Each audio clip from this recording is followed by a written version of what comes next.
Welcome you all again in the today's session of polymer. In the last session, we have already discussed about the introduction part of polymer and various type of polymer, classification of the polymer. Today, we are going to discuss about the properties of polymers. So now come to our topic, properties of polymer.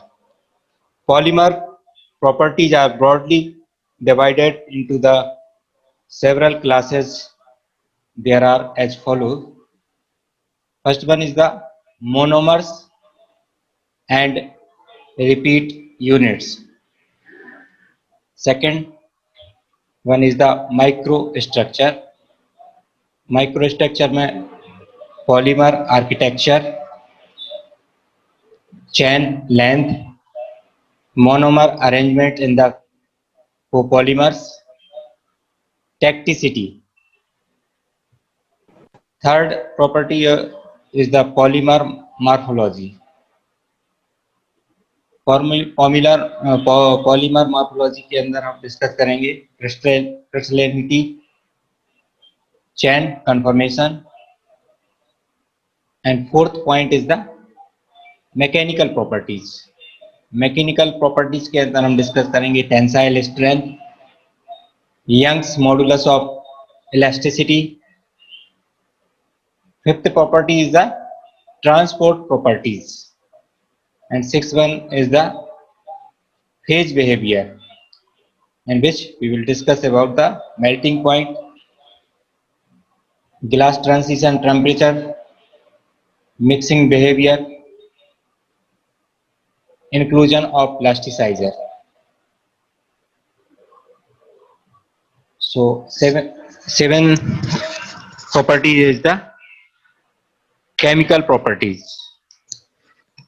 And 8 number पे discuss करेंगे physical properties, in which we will discuss about the molecular weight and solubility. Now one by one we will discuss here. The first one is the monomers and repeat units. The first and most important attribute of the repeat units, that is called the monomer residue or also known as mers. Monomer residue also known as mers, comprising a polymer, is its identity. तो किस तरीके के monomers हैं उससे polymers की identity बनती है ना. तो क्या रिपीट यूनिट्स हैं, रिपीट यूनिट्स को हम मोनोमर्स कहते हैं, और कैसे वो रिपीट यूनिट्स हैं, मोनोमर किस हिसाब से अरेंजमेंट है उनका, उससे पॉलीमर की आइडेंटिटी बनती है. ठीक है. Polymer that contain only a single type of repeat unit are also known as homopolymers. ऐसे पॉलीमर जो सिंगल टाइप की रिपीट यूनिट्स होते हैं, एक जैसी टाइप की मोनोमर्स होते हैं, उनको क्या बोलते हैं? Homopolymers. while polymers containing a mixture of repeat units are known as copolymers. लेकिन ऐसे पॉलीमर जिसमें डिफरेंट टाइप की रिपीट यूनिट्स होते हैं या डिफरेंट टाइप के मोनोमर यूनिट्स होते हैं, उनको कोपॉलीमर्स कहते हैं. ठीक है.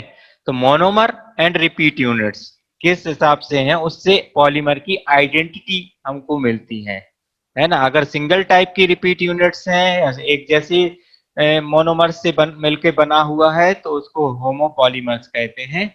और जबकि अगर मिक्सचर है रिपीट यूनिट्स का, डिफरेंट टाइप की मोनोमर्स हैं, तो उसको कोपॉलीमर्स कहते हैं. तो ये मोनोमर्स एंड रिपीट यूनिट्स से उसकी प्रॉपर्टीज हमको पता चलती हैं. Second is the microstructure. The microstructure of the polymer, sometimes called configuration, relates to the physical arrangement of monomer residue along the backbone of the chain. These are the elements of polymer structure that require to breaking of a covalent bond in order to change. तो microstructure किस हिसाब से है उसकी? Microstructure है means उसको configuration भी कहते हैं. तो फिजिकल अरेंजमेंट मोनोमर का कैसा है, मोनोमर रेसिड्यू का कैसा है अलोंग विद द बैकबोन। जो बैकबोन दो तरीके की पड़ी थी, कार्बन कार्बन बैकबोन भी हो सकती है और हेट्रोजेनिक टाइप के भी हो सकती है ना। तो उसमें जो आपके अरेंजमेंट है मोनोमर रेसिड्यू का वो कैसा है, तो वो माइक्रो स्ट्रक्चर के अंतर्गत आ जाता है। ठीक है। Next, the polymer architecture. An important microstructural feature of a polymer is its architecture. उसका शेप, उसका आर्किटेक्चर कैसा है, ये important मोनोस्ट्रक्चरल फीचर होता है। मोनोस्ट्रक्चर के बाद क्या बनेगा, उसका आर्किटेक्चर बनेगा। मोनोस्ट्रक्चरल फीचर पढ़ा, उससे बनने के बाद उसका आर्किटेक्चर या शेप फॉर्म होता है ना। Which relate to the way in which the branch point lead to a deviation from a simple linear chain. Simple linear chain से किस हिसाब से उसमें जो ब्रांचें हैं उसमें कैसा डेविएशन हो रहा है, उससे रिलेट होता है।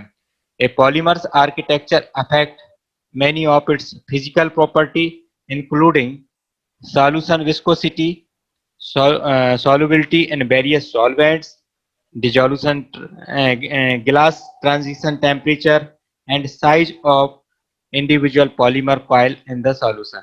तो पॉलीमर आर्किटेक्चर कैसा है उस पर डिपेंड करती है उसकी प्रॉपर्टीज, है ना। प्रॉपर्टीज उसको कैसी मिलेंगी, मतलब जो सिंपल लीनियर चेन में किस हिसाब से ब्रांचेस में डेविएशन है उससे डिपेंड करती है उसकी फिजिकल प्रॉपर्टी। और फिजिकल प्रॉपर्टी में सॉल्यूशन विस्कोसिटी, सॉल्युबिलिटी, है ना, and various solvent, glass transition temperature और size of individual polymer coil in solution, ये सारी प्रॉपर्टी उसके आर्किटेक्चर और शेप पे डिपेंड करता है। आर्किटेक्चर शेप किस पे, माइक्रो स्ट्रक्चर पे डिपेंड करता है, जो अपन ने इसके पहले पढ़ा। माइक्रो स्ट्रक्चर से आर्किटेक्चर और शेप, और आर्किटेक्चर और शेप से उसकी वेरियस फिजिकोकेमिकल प्रॉपर्टीज। ठीक है। इसके बाद नेक्स्ट है इसमें chain length. The physical property of a polymer are strongly depend on the size or length of a polymer chain. Physical property of polymer are strongly depend on the size or length of the polymer chain. Physical property किस पे depend करती हैं, उसकी polymer की chain पे और length पे depend करती हैं। फिजिकल प्रॉपर्टी डिपेंड करती हैं पॉलीमर की चेन लेंथ पे।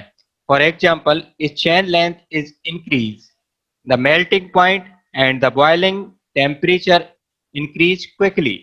For example, अगर हम चेन लेंथ को इंक्रीज करते हैं तो मेल्टिंग पॉइंट और बॉइलिंग टेम्परेचर क्विकली इंक्रीज होगा उसका।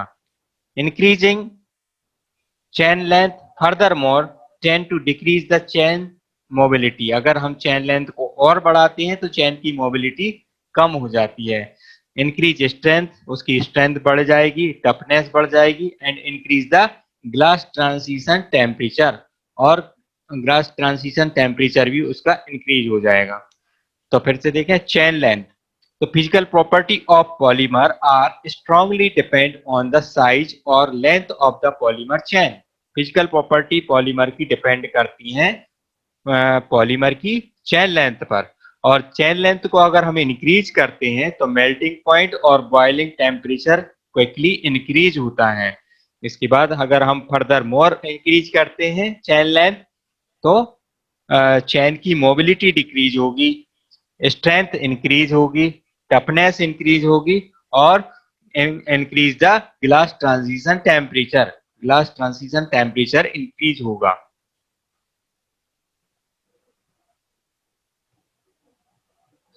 Next one is the monomer arrangement in the copolymers. Monomer within a copolymer may be organized along the backbone in the variety of way, जैसे alternating copolymer, statical copolymer, graft और grafted copolymer, periodic copolymer, block copolymer।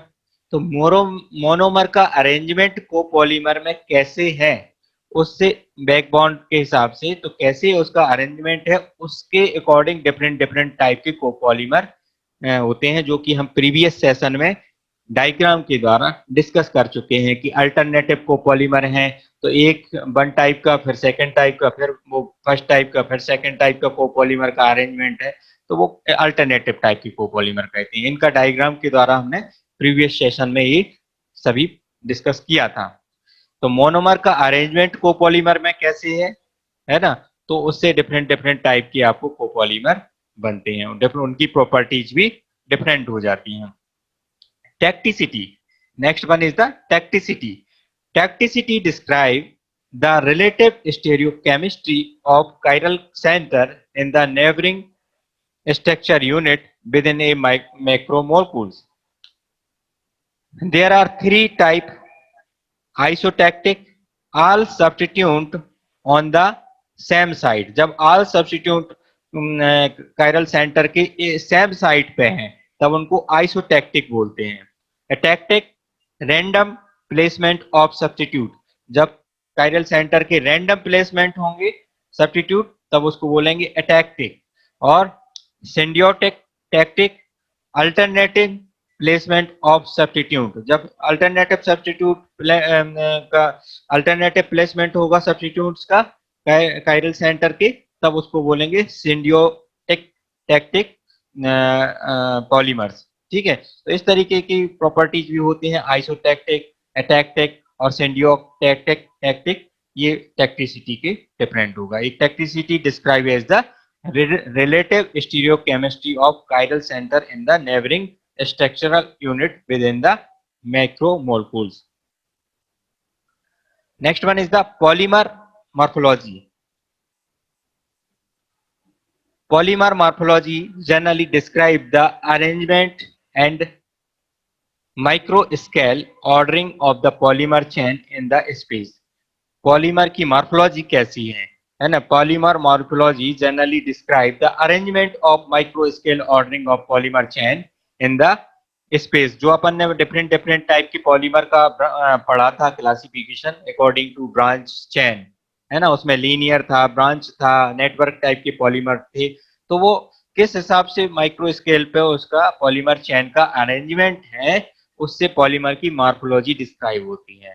ठीक है, polymer morphology generally describe the arrangement and micro scale ordering of polymer chain in the space. Polymer chain का arrangement space में किस हिसाब से है, वो पॉलीमर की मॉर्फोलॉजी डिस्क्राइब करता है। Next one is the crystallinity. Synthetic polymer may consist of both crystalline and amorphous reagent। दो टाइप के सॉलिड सब्सटेंस की अपन ने बायोफार्मास्यूटिक्स में पढ़े थे कि या तो सॉलिड सब्सटेंस क्रिस्टलीन स्ट्रक्चर में होगा या एमॉर्फस होगा।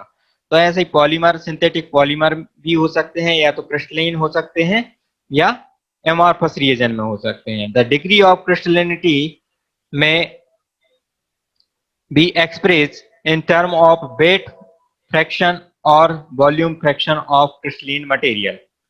ठीक है, तो डिग्री ऑफ क्रिस्टलिनिटी में be express in term of weight fraction और volume fraction of crystalline material. Crystalline material उसमें उसका वेट कितना है, उसके अकॉर्डिंग अपन क्रिस्टलिनिटी को एक्सप्रेस कर सकते हैं।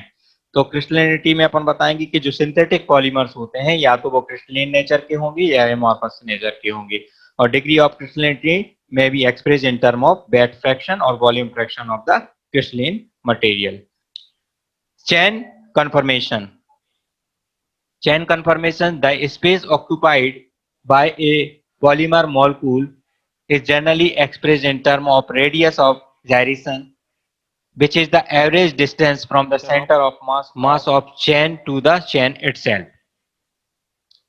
ठीक है, the space occupied by the polymer molecule is generally expressed in terms of radius of gyration, which is an average distance from the center of mass of the chain to the chain itself। is the mechanical property। mechanical property क्या है?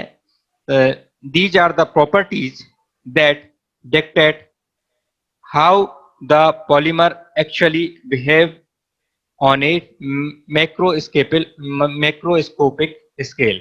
तो mechanical property कैसी है उसकी, तो polymer actually कैसे behave करता है मैक्रोस्कोपिक स्केल पे, है ना, लार्ज स्केल पे कैसे बिहेव करता है पॉलीमर, वो उसकी कहलाएगी मैकेनिकल प्रॉपर्टीज। इसके बाद है tensile strength. The tensile strength is very important in the application that the rely upon the polymer's physical strength or durability.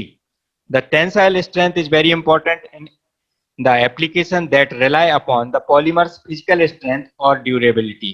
Durability पे डिपेंड करता है। ड्यूरेबिलिटी किस पे डिपेंड करती है? टेंसाइल स्ट्रेंथ पे। टेंसाइल स्ट्रेंथ कैसी है पॉलीमर्स की? तो जनरली ये इंपॉर्टेंट पैरामीटर होता है टेंसाइल स्ट्रेंथ। अपन डिटरमाइन करते हैं कि पर्टिकुलर डोसेज फॉर्म की टेंसाइल स्ट्रेंथ कितनी है, क्योंकि उसके फिजिकल स्ट्रेंथ और ड्यूरेबिलिटी का हमको आइडिया लगता है। नेक्स्ट है इसमें young modulus of elasticity. Young modulus quantify the elasticity of the polymer. Young modulus एक पैरामीटर है जिसकी हेल्प से हम पॉलीमर की इलास्टिसिटी को डिटरमाइन कर सकते हैं। It is defined for the small strain as the ratio of rate of change of strain to the stress to strain। अगर हम कोई स्ट्रेस देते हैं तो वो स्ट्रेन में कैसे चेंज करता है उसको, है ना, तो वो कहलाएगा Young modulus of elasticity. Like tensile strength, it is the highly relevant in the polymer application involving the physical property of the polymer such as rubber band. Transport properties. The transport properties are very important in many application of polymers for film and membrane। Transport property का भी important होता है ना, polymer के application में, film formation में या membrane बनाते हैं तब ट्रांसपोर्ट प्रॉपर्टी के किस हिसाब से ड्रग को या अदर इंग्रेडिएंट को ट्रांसपोर्ट कर सकता है, क्या क्षमता है उसकी, वो ट्रांसपोर्ट प्रॉपर्टी की हेल्प से अपन डिटरमाइन कर सकते हैं। नेक्स्ट है फेज बिहेवियर। फेज बिहेवियर कैसा है उसका? तो उसमें पहला है point melting point. The term melting point when applied to the polymer suggest not to solid liquid phase transition but a transition from a crystalline और semi crystalline phase to a solid amorphous phase. Melting point से सिर्फ हम ये determine नहीं करेंगे कि solid liquid phase transition को determine नहीं करते हैं इस केस में, पॉलीमर के केस में, है ना। तो when applied to the polymer suggest not to solid liquid phase transition but a transition from a crystalline और semi crystalline phase to a solid amorphous phase. तो क्रिस्टलाइन स्ट्रक्चर है तो एमॉर्फस फेज में transfer हो रहा है, तो उसको अपन इसमें जनरली डिटरमाइन करते हैं मेल्टिंग पॉइंट के द्वारा। नेक्स्ट है इसमें ग्लास ट्रांजिशन टेम्परेचर।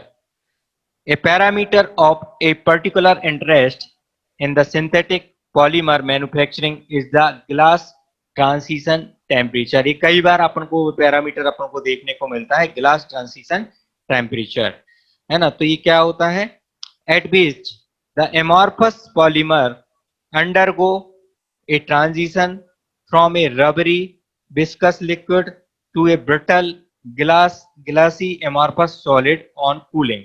तो उस टेम्परेचर पे क्या होगा? जनरली ट्रांजिशन होगा पॉलीमर का, मतलब रबरी और विस्कस लिक्विड चेंज होके क्या बनेगा? ग्लासी एमॉर्फस सॉलिड होगा जब अपन उसको कूल करेंगे। मतलब अगर कोई पॉलीमर है उसको अगर अपन हीट करेंगे, हीट करने के बाद वो रबरी विस्कस लिक्विड से चेंज होके कैसा होगा? ग्लासी सॉलिड में चेंज हो जाएगा। तो उस टेम्परेचर को अपन बोलेंगे ग्लास ट्रांजिशन टेम्परेचर, ठीक है। वैसे देखें, ए parameter of a particular interest in the synthetic polymer manufacturing. जब अपन सिंथेटिक पॉलीमर मैन्युफैक्चरिंग करते हैं तो ये पैरामीटर इंपॉर्टेंट होता है, ठीक है।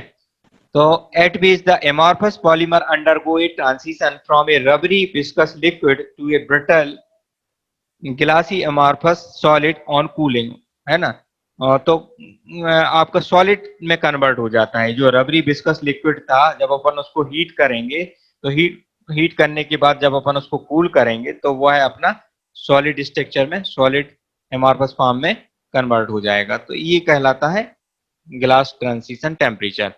The glass transition temperature may be engineered by altering the degree of branching or cross linking in the polymer और बाय एडिशन ऑफ प्लास्टिसाइजर, है ना। तो ग्लास ट्रांजिशन टेम्परेचर को अपन इंजीनियरिंग कर सकते हैं by altering the degree of branching. अपन change करेंगे, डिग्री ऑफ ब्रांचिंग चेंज करेंगे और क्रॉस लिंकिंग चेंज करेंगे, तो वो ग्लास ट्रांजिशन टेम्परेचर भी अल्टीमेटली चेंज हो जाएगा, ठीक है, ऑन द पॉलीमर और maybe by addition of plasticiser. और अगर अपन प्लास्टिसाइजर का भी एडिशन करेंगे तो भी इसका अपन का ग्लास ट्रांजिशन टेम्परेचर चेंज हो सकता है। नेक्स्ट है इसमें mixing behaviour. In general polymeric mixture are far less mixable than the mixture of small molecule material। जो आपके पॉलीमेरिक मिक्सचर होते हैं वो लेस मिक्सिबल होते हैं as compare to other small molecule material के द्वारा अगर कंपैरिजन करें, तो जो मिक्सिंग बिहेवियर होता है पॉलीमर का वो थोड़े सी मिक्सिबल कम होते हैं, लेस मिक्सिबल होते हैं। In the dilution solution, the properties of polymers are characterized by the interaction between the solvent and the polymers। तो dilution solution में the property of polymer are characterized by interaction between the solvent and the polymer। तो polymer और solvent के बीच में कैसे interaction हो रहा है उस पर डिपेंड करता है, उससे प्रॉपर्टी को कैरेक्टराइज किया जा सकता है। तो ये हो गया mixing behaviour. Next is the inclusion of plasticizers। Inclusion of plasticizers tend to lower glass transition temperature. इसके पहले ही अपन ने पढ़ा था कि अगर ग्लास ट्रांजिशन टेम्परेचर को अगर अपन को कम करना है तो प्लास्टिसाइजर की हेल्प से अगर हम उसको कम कर सकते हैं। And increase the polymer flexibility, और पॉलीमर की फ्लेक्सिबिलिटी को इंक्रीज करता है। तो जब हम प्लास्टिसाइजर से ऐड करते हैं उसमें, तब क्या होगा, प्लास्टिसाइजर की हेल्प से हम ग्लास ट्रांजिशन टेम्परेचर को डिक्रीज कर सकते हैं और फ्लेक्सिबिलिटी को इंक्रीज कर सकते हैं। नेक्स्ट है chemical properties. The attractive force between the polymer chain play a large part in the determining the polymer properties. Attractive force कैसा है उसके बीच में, उस पर डिपेंड करता है। अट्रैक्टिव फोर्स के हमने डिफरेंट टाइप का पॉलीमर्स पढ़े थे, थर्मोप्लास्टिक, थर्मोसेटिंग, ये हमने क्लासिफिकेशन में पढ़ा था। वो केमिकल प्रॉपर्टीज उस पर डिपेंड करती हैं अट्रैक्टिव फोर्स पे। Other physical properties, molecular wait.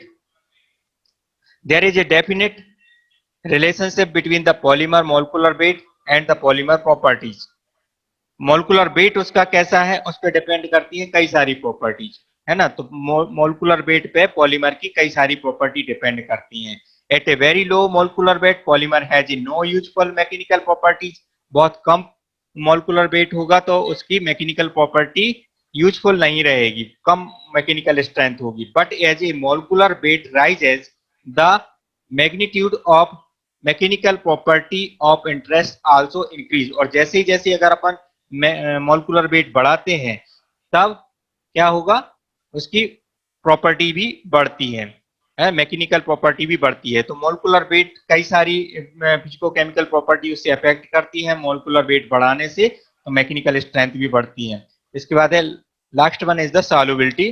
तो सॉल्युबिलिटी डिपेंड से उसको अपन हाइड्रोफोबिसिटी है, हाइड्रोफिलिसिटी है, वाटर सॉल्युबल है या हाइड्रोजेल है, कैसा है उस हिसाब से फार्मूलेशन में उसको यूज किया जा सकता है। उसके अकॉर्डिंग उसकी फार्मूलेशन में, एप्लीकेशन में, पार्ट में अपन देख सकते हैं कि पॉलीमर की हाइड्रोफोबिसिटी है, हाइड्रोफिलिसिटी है, वाटर सॉल्युबल है, हाइड्रोजेल है। तो जैसा हमको पॉलीमर चाहिए वैसा पॉलीमर हम यूज कर सकते हैं। तो ये अबाउट सारी प्रॉपर्टीज हमने आज के सेशन में डिस्कस की, ठीक है।